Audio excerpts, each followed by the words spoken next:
Welcome back to another daily drop on the Unjaded podcast. Today, I would like to introduce you to a client without sharing who that client is, of course, but I would like to walk you through some of the work that we did together this week. So this client came in for a content audit with me. And she came to me because she is preparing for a launch, and she's had a lot of coaches tell her that she needs to stop speaking in the way that she speaks, which is very poetic and very abstract. And they've told her that she needs to be more cut and dried and to the point. So she's coming in because she's got this launch coming up and she has big goals for this launch, and she's so unsure of what she wants to say. Can you feel her on that? We've all been there, right? We've all been in the place where we have an offer that we're ready to launch and we feel like we're pulling our hair out because we just feel paralyzed, or we feel like we've got that noose around our neck that we cannot speak the thing we're here to speak. And we've got so much confusion around what are people actually going to respond to. So this was a really beautiful session. This client is absolutely beautiful, and she's meant to speak in a poetic, abstract manner. So to those coaches who told her not to. She's a 2-4 emotional manifesting generator. And when I looked at the existing content, so within I think it was an hour and a half or so content audit, we were able to look at her emails and her Instagram, including her bio and posts, and more importantly, getting to the heart of what she's here to say. The thing is, when you are just looking at the Instagram, or you're just looking at the Facebook, or you're just looking at a landing page or whatever, you can kind of spot check all those things, but you really want to go deeper than that. You really want to go into the heart of, what am I here to say? Actually, what am I here to say? And how do I need to say it in a way that it lands with exactly the right people? So that whether I'm writing a landing page or a blog post or a podcast episode or a social media post, no matter what I'm writing, it comes through as my authentic voice and what I'm here to say. So we looked at the outside stuff and like how she was appearing online. And then we came back to, okay, let's go to your human design and let's see what actually lives in your human design that is dying to be expressed. What is dying to be expressed in this person is poetry, abstract thinking, and deep, deep, deep emotion. She is here to move people emotionally. So for her to be working with these coaches, this is why I hate templates and formulas and all of these things that we can fall into purchasing because so-and-so coach tells us that we need to speak in that way, and that if we just fill in this template, just fill in the blanks, and your people will respond to it and buy from you. But then they don't. Then you've got all of these collections of templates in your computer, and you just don't know where to start. Because there's no depth to it. There's nothing underneath all of that. And that's what aligning with your human design allows you to do. It allows you to get to actually the message that you are here for. What do you live and breathe? What would you talk about if you never had gotten filtered in your entire life? If nobody ever told you couldn't say it that way, or you shouldn't speak that message, what would you actually be saying? And that's what we look at in your human design. So for this particular client, her Instagram is absolutely beautiful. She's an artist. It's aesthetic. The poetry is beautiful. I'm encouraging her to keep all of that because it really shows us the window into her soul. And as a second line in human design, it's really important that people see the window into her soul. As second lines, it's all about what's alive for us right now, what's coming natural to us right now. People will genuinely follow us on that journey. So your profile, your human design profile, start there. I know I have preached it from the rooftops on this podcast, and in the Content by Design course, we spend so much time on actually what it takes to show up as your profile. Because here's the thing. Showing up as your profile is the most natural thing for you to do and the thing you've been conditioned the most away from doing.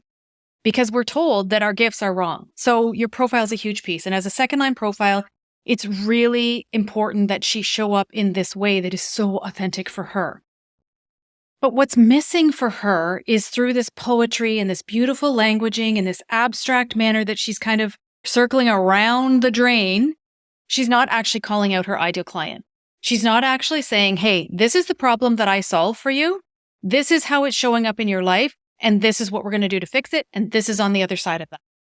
So we needed to add some more, and maybe that's what the other coach was trying to say, but it was coming through for her in a way that meant she was wrong in the way she was speaking. And what I'm encouraging her to do is like, you're always going to speak from an emotional place.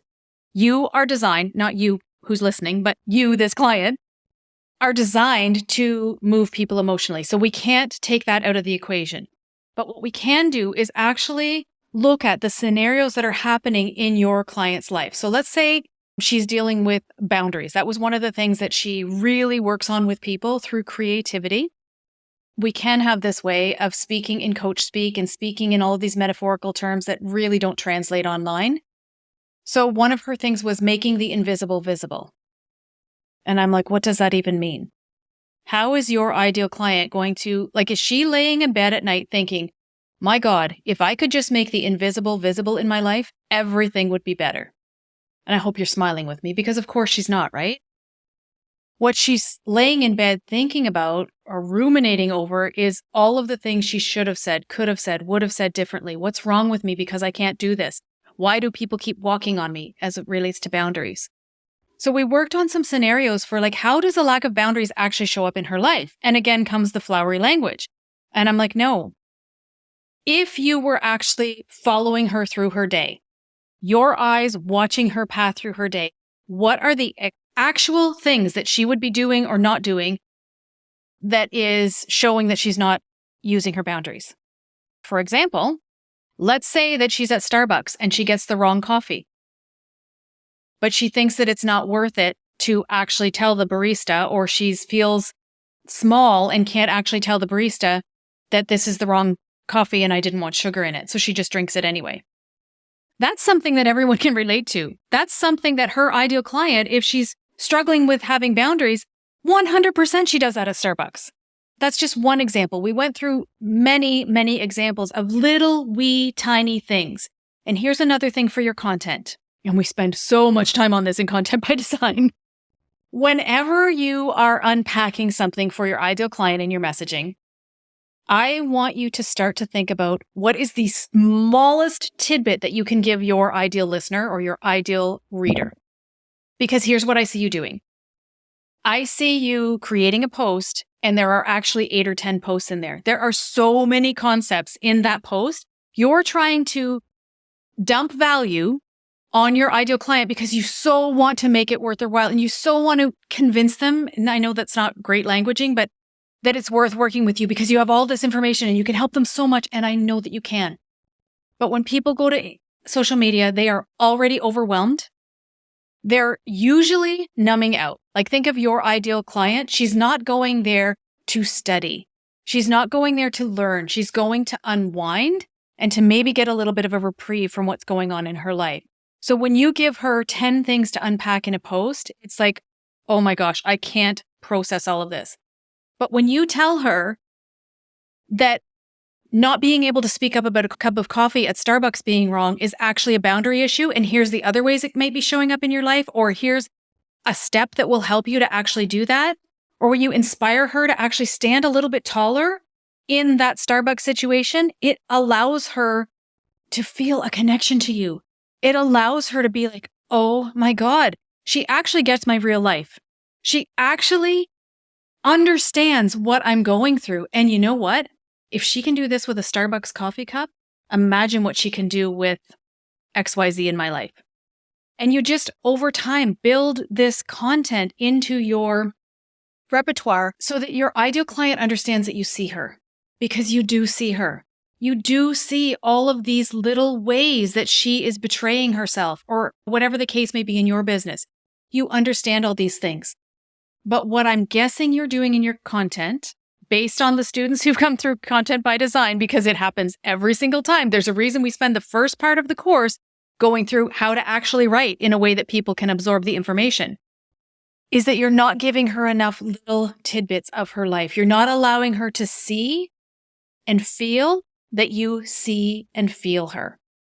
And when you start to do that, the game changes. Because people need to be seen. They need to understand that you actually understand what's going on for them in order to hire you. I hope this is making sense. So as my client and I were in this session, I would ask her some questions and she would come to this realization, and then I would give her an example of, okay, well, what if this was happening in your client's life? And she'd be like, oh, Okay. And then she would come back with 3 or 4 other scenarios. So by the end of this content audit, she gets the transcript and the replay, of course, and she probably has 20 to 30 posts in there, and we weren't even really talking about posts. But when you are able to get really clear on exactly what your message is, so of course we looked at her Mercury, we looked at her profile, we looked at the energy that's trying to reach her throat. We looked at a lot of her actual body graph. We looked at her circuitry. Her channels are abstract. She has a way of telling stories that is abstract, 100% abstract. So for her to betray herself and speak in a logical manner will not land with her clients. There's no way. We actually also looked at, this was fun, we looked at who she's here to serve specifically. She's here to speak to 6-line profiles, and she knows the age of client that she serves. So for her 6-line profile clients are in the middle phase of their life. So they're uncomfortable. They're on the roof and they're feeling really out of place. So what do they need the most? They need support. And this is exactly what she gives in her business.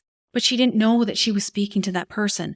So now she can picture this 6-line profile and the discomfort that they're in, and she can curate her content in a way that is unique to how that 6-line profile needs to be spoken to in order to hire her.